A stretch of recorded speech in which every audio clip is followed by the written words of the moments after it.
çfarë janë 3 pikat ku po niset verifikimi nga ana e SPAK-ut në lidhje me lobimin?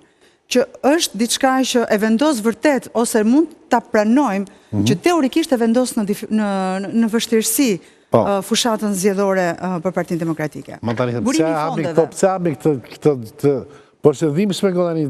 Pak është në opozit, Partitë Demokratike, pse është e fundën vështirësi? Ja, edhe 10 ditë janë, çfarë ndodh? Po ndodhi gjë po atje? Përdorimi i fondeve. Kjo do verifikohet, pra. Kjo është në proces verifikimi. Po verifikimi nuk pengon procesin elektoral. Transparenca dhe raportimi, që nuk ka qenë. Ne kemi 4 ditë që merremi me këtë histori, akoma nuk dim çfarë po ndodh. Diku është, diku nuk është, zyrtarisht nuk figuron, na del një dokument, zoti Berisha thotë është e lishme, nuk ka lidhje me zgjedhjen, ndërkohë zoti Noka firmos në emër të partisë si përfitues. Domethënë, ne duhet kuptojmë se çfarë me SPAK-ut çdo gjë që mund ndodhë do ndodhin pas zgjedhjeve, se zgjedhjet janë për 10 ditë. Ne nuk dim, mund të ndodhë edhe para dhe pas. Dhe përdorimi i fondeve nga ana dhe kontrolli i tyre nga ana e partisë.